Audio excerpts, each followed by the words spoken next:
Welcome, everyone. Thank you for joining us today. We're Breakthrough T1D Canada, and today we'd like to share with you how partnering on the Breakthrough T1D Network for Canada, our federal government can address a narrowing window that Canada faces to secure its place as a leader in regenerative medicine. Bien que la présentation d'aujourd'hui soit donnée en anglais, toutes les diapositives sont bilingues et les documents peuvent être fournis en français sur demande. I'd like to begin by acknowledging today that I'm joining you from the traditional and unceded territory of the Algonquin Anishinaabe Nation, whose presence on this land dates back millennia.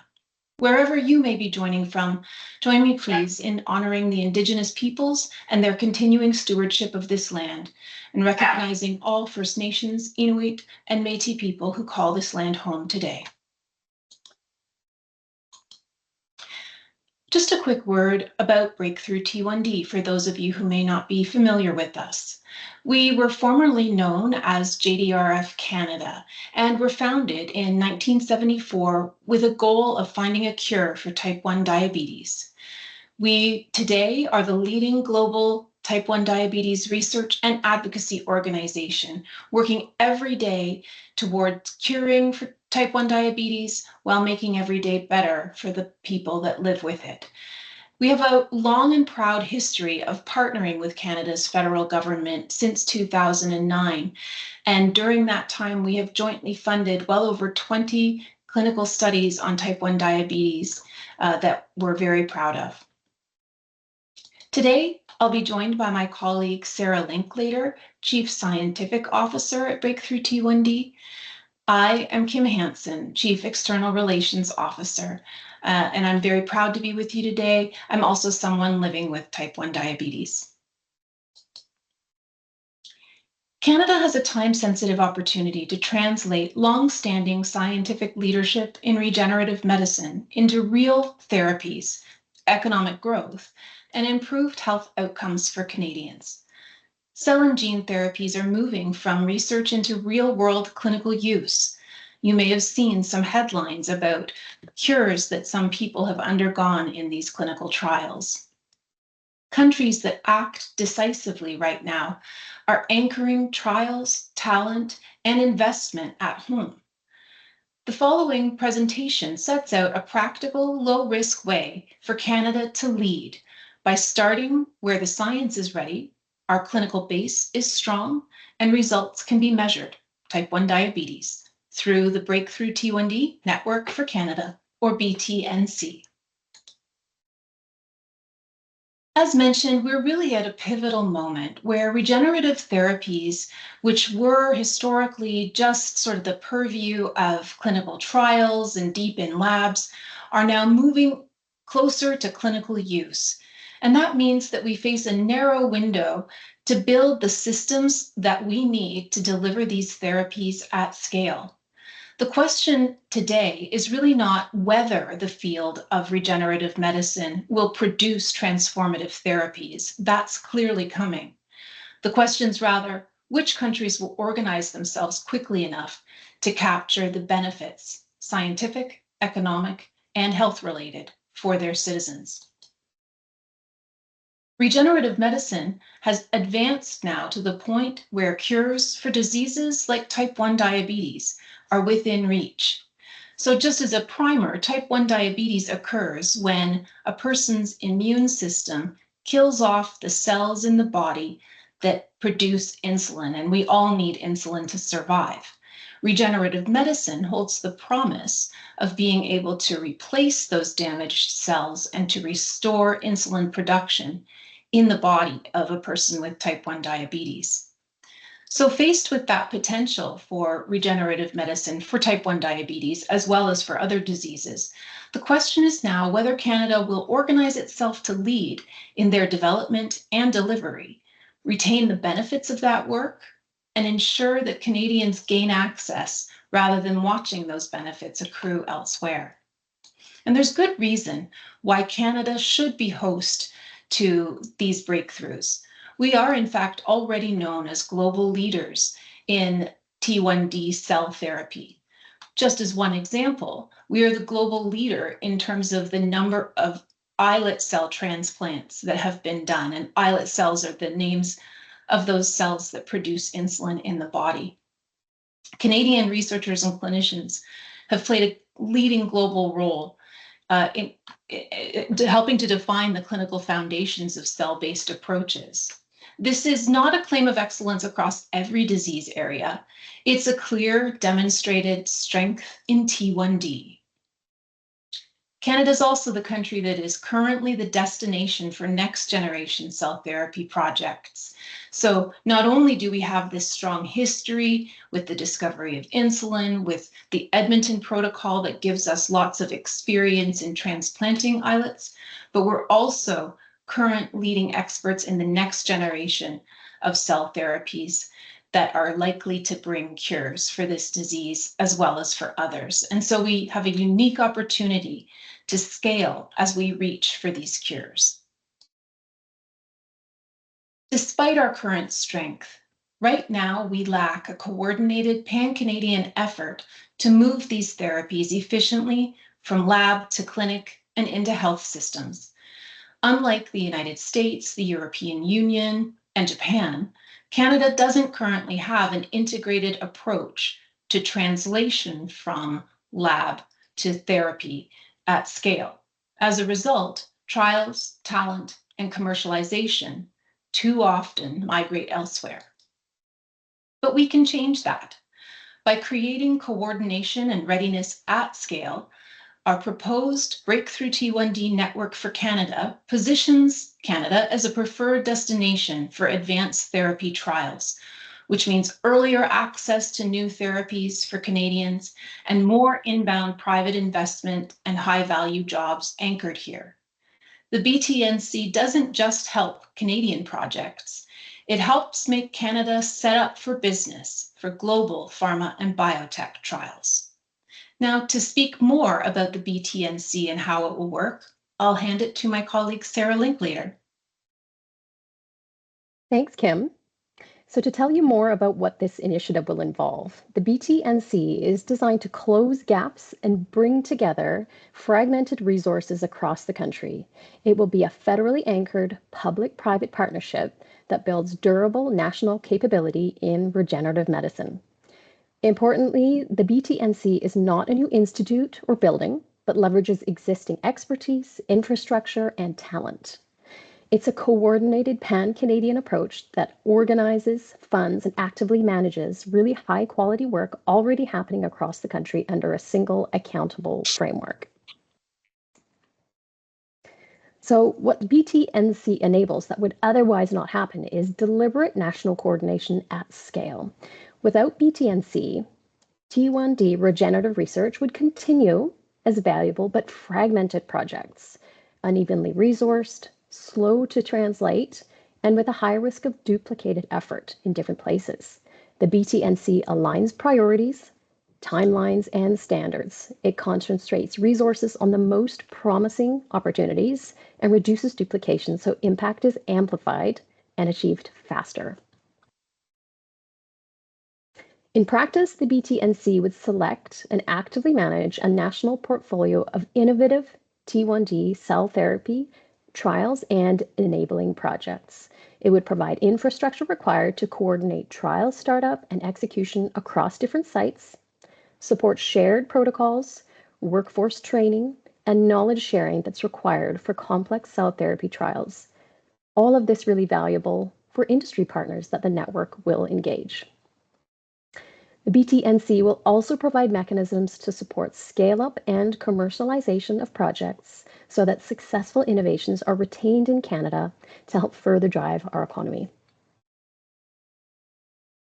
So returning to the question of why T1D. T1D is among the conditions closest to a curative breakthrough using regenerative medicine. T1D involves the loss of a single, well-defined cell type, which Kim referred to a few minutes ago, those insulin-producing beta cells. And this makes T1D especially well-suited to regenerative approaches that replace those cells. Success in cell therapy trials of T1D can be measured quickly and objectively by metrics such as insulin independence, so coming off insulin therapy, or restoration of a marker of insulin production called C-peptide. The challenges solved in T1D, including a cell source, immune protection of transplanted cells, manufacturing quality, regulation, and clinical delivery, these are the same challenges that Canada must master for regenerative therapies needed for other diseases. Moreover, T1D is a very serious disease, and it's increasing across Canada. The discovery of insulin in Toronto in 1921, more than 100 years ago, transformed T1D from a fatal disease into a chronic one that lasts for life. More than a century later, it remains a serious, life-altering condition. Insulin simply doesn't cover it. People living with T1D make an estimated 180 additional health-related decisions every day, and they face increased risks of severe hypoglycemia or low blood sugar, kidney failure leading to dialysis, heart disease, vision loss, and reduced life expectancy. T1D also places a significant burden on Canada's healthcare system. It's estimated to account for more than $3 billion annually in healthcare costs based on its share of overall diabetes expenditures. The number of Canadians living with T1D is also projected to grow substantially by 2040, increasing this burden in the absence of new therapies. The increasing incidence of T1D, we don't know why it's occurring, but it continues to grow, so a cure remains urgently needed. This slide is a busy slide, but it really illustrates that research that Breakthrough T1D has invested in over the past 50 years, some of it in partnership with the Government of Canada, is really paying off. The momentum in this area has been building, especially recently. Advances in curative cell therapies for T1D progressed very slowly from 1980, when the first transplants of insulin-producing cells were attempted, until around 2000, when Canadian researchers in Edmonton reported how to successfully transplant these cells to enable freedom from insulin therapy. And then the developments became thick and fast. In 2014, Canadian researchers showed that insulin-producing cells could be made in the lab. And now breakthrough discoveries are coming every year. There are multiple manufactured cell products now being tested that use different types of cells or approaches to help them survive in the body, and we are well beyond the proof of concept stage.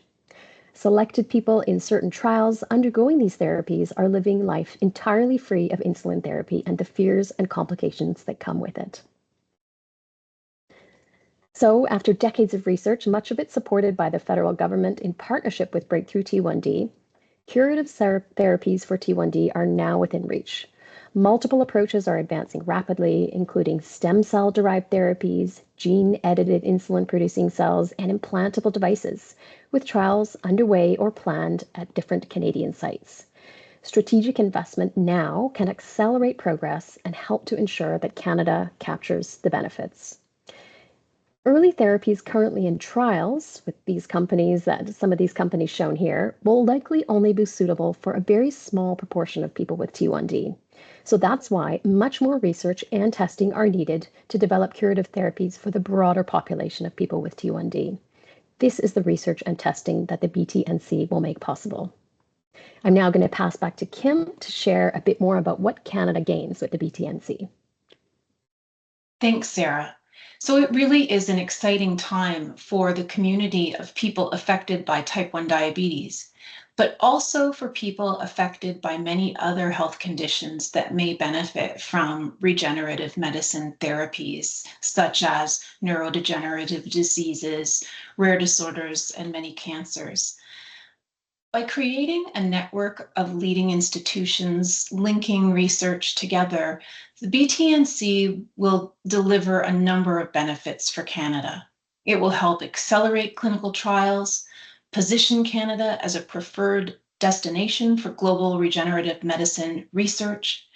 It will build a skilled workforce in cell therapy, clinical translation, and advanced manufacturing.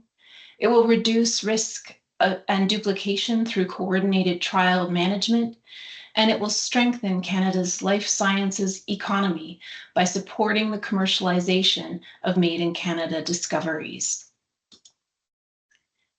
It will be supported by a $100 million investment over 5 years that is made up of a proposed $62 million investment by the Government of Canada, which will be matched by $25 million from Breakthrough T1D, and a further $13 million in contributions from industry and research institutions participating in the network. It's important to note that all federal research funding will be matched at least 1-to-1 by partners, maximizing the impact of public investment and sharing risk through a public-private partnership model. And the returns on that investment are significant. In just the first 5 years of the BTNC, which I should say is designed to carry on much beyond the first 5 years, the BTNC is designed to double the number of T1D cure therapies being trialed in Canada, to support the commercialization of at least 10 academic discoveries, and to create more than 120 highly skilled jobs. Because we know that health R&D has such a strong economic return, according to the Government of Canada, about 5.75 times the investment, we can anticipate that this BTNC network could deliver $575 million of GDP to Canada just in the first 5 years. These are concrete, measurable outcomes that allow government to assess progress and value for money. Only the federal government can catalyze a coordinated pan-Canadian effort of this scale and signal to global investors that Canada is serious about leading in regenerative medicine. Canada discovered insulin, yet the global insulin industry is now dominated by companies outside the country. BTNC offers a disciplined, co-funded, and accountable way to avoid repeating that history, delivering near-term results while building long-term national capability in life-saving therapies. Thank you so much for your attention today. If you have any other questions, we invite you to reach out to us at the email address below. Merci et bonne journée à vous tous.